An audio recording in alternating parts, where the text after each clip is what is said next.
नमस्कार दोस्तों, हमारी आज की कहानी है चरित्रहीन बहू। राजा विक्रमादित्य का सारा समय अपनी प्रजा के दुखों का निवारण करने में चला जाता। प्रजा के किसी भी समस्या को अनदेखा नहीं करते थे। सारी समस्याओं की जानकारी उन्हें रहती थी, क्योंकि वह रात को वेश बदलकर पूरे राज्य में आज इस हिस्से में तो कल दूसरे हिस्से में घूमते रहते थे। उनकी इस आदत का पता चोर डाकुओं को भी था, इसलिए अपराध की घटनाएं छिटपुट ही हुआ करती थी। विक्रम चाहते थे कि अपराध बिल्कुल मिट जाए, ताकि लोग निर्भय होकर एक स्थान से दूसरे स्थान की यात्रा करें, चैन की नींद सो सके। ऐसा ही विक्रम एक रात वेश बदलकर राज्य के एक हिस्से में घूम रहे थे कि उन्हें एक बड़े भवन से लटकता एक कमंद नजर आया। इस कमंद के सहारे जरूर कोई चोर ही ऊपर की मंजिल तक गया होगा। यह सोचकर वे कमंद के सहारे ऊपर पहुंचे। उन्होंने अपनी तलवार हाथों में ली, ताकि सामना होने पर चोर को मौत के घाट उतार सके। तभी उनके कानों में स्त्री की धीमी आवाज पड़ी, तो चोर कोई स्त्री है। यह सोचकर वे उस कमरे की दीवार पर सट कर खड़े हो गए जहां से आवाज आ रही थी। कोई स्त्री किसी के बगल वाले कमरे में जाकर इसी का वध करने की कह रही थी। उसका कहना था कि बिना उस आदमी का वध किए हुए किसी अन्य के साथ उसका संबंध रखना असंभव है। तभी एक पुरुष सवर बोला कि वह लुटेरा अवश्य है, मगर किसी ने अपराध व्यक्ति की जान लेना उसके लिए संभव नहीं है। वह स्त्री को अपने साथ किसी सुदूर स्थान जाने के लिए कह रहा था और उसका विश्वास दिलाने की कोशिश कर रहा था। उसके पास इतना अधिक धन है कि बाकी बची जिंदगी वे दोनों आराम से बसर कर लेंगे। वह स्त्री अंत में उससे दूसरे दिन आने के लिए बोली, क्योंकि उसे धन बटोरने में कम से कम 24 घंटे लग जाते। राजा समझ गया कि पुरुष स्त्री का प्रेमी है तथा स्त्री उस सेठ की पत्नी है। इसका यह भवन है। सेठ बगल वाले कमरे में सो रहा था और सेठानी उसके वध के लिए अपने प्रेमी को उकसा रही थी।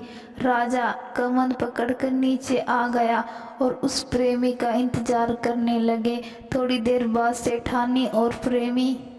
सेठानी का प्रेमी कमंद से नीचे आया तो राजा ने अपनी तलवार उसकी गर्दन पर रख ली तथा उसे बता दिया कि उसके सामने विक्रम खड़े हैं। वह आदमी डर से थर-थर कांपने लगा और प्राण दंड के भय से उसकी गीगी बंद हो गई। जब राजा ने उसे सच बताने पर मृत्युदंड न देने का वादा किया तो उसने अपनी कहानी इस प्रकार बताई। मैं बचपन से ही उससे प्रेम करता था तथा उसके साथ विवाह करने के सपने संजोए थे। मेरे पास भी बहुत सारा धन था, क्योंकि मेरे पिता एक बहुत बड़े व्यापारी थे। लेकिन मेरे सुखी भविष्य के सारे सपने धरे के धरे रह गए। एक दिन मेरे पिताजी का धन से भरा जहाज समुद्री डाकुओं ने लूट लिया। लूट की खबर पाते ही मेरे पिताजी के दिल को ऐसा धक्का लगा कि उनके प्राण निकल गए। हम लोग कंगाल हो गए। मैं अपनी तबाही का कारण उन समुद्री डाकुओं को मानता था। मैं उनसे बदला लेने निकल पड़ा। कई वर्षों तक ठोकर खाने के बाद मुझे उनका पता चल ही गया। मैंने बड़ी मुश्किल से उनका विश्वास जीता तथा उनके दल में शामिल हो गया। अवसर पाते ही मैं किसी का वध कर देता। एक एक करके मैंने पूरे दल का सफाया कर दिया और लूट से जो धन उन्होंने एकत्र किया था वह लेकर अपने घर वापस चला आया। घर आकर मुझे पता चला कि एक धनी सेठ से मेरी प्रेमिका का विवाह हो गया और वह अपने पति के साथ चली गई। मेरे सारे सपने बिखर गए। एक दिन उसके मायके आने की खबर मुझे मिली तो मैं खुश हो गया। वह आकर मुझसे मिलने लगी और मैंने अपना सारा वृत्तांत उसे बता दिया। एक दिन वह मुझसे मिली तो उसने कहा कि उसे मेरे पास बहुत सारा धन होने की बात पर तभी विश्वास होगा जब मैं नौलखा हार उसके गले में डाल दूं। मैं नौलखा हार लेकर गया, तब तक वह पति के पास चली गई थी। मैंने नौलखा हार लाकर उसके पति के घर में पहना दिया तो उसने अपने पति की हत्या करने के लिए मुझे उकसाया। मैंने उसका कहना नहीं माना, क्योंकि किसी की निरपराध की हत्या अपने हाथों से करना मैं भयानक पाप समझता हूँ। राजा विक्रमादित्य ने सच बोलने के लिए उसकी तारीफ की और समुद्री डाकियों को सफाया करने के लिए उसका कंधा थपथपाया। उन्होंने उसे त्रिया चरित्र नहीं समझ पाने के लिए डांटा। उन्होंने कहा कि सच्ची प्रेमिका प्रेमी से प्रेम करती है, उसके धन से नहीं। तुम्हारी प्रेमिका ने तो तुम्हारी प्रतीक्षा एक दिन भी नहीं की और संपन्न व्यक्ति से शादी कर ली। दोबारा तुम्हारी उससे भेंट हुई तो वह अपने ही पति के द्रोह करने पर नहीं हिचकिचाई।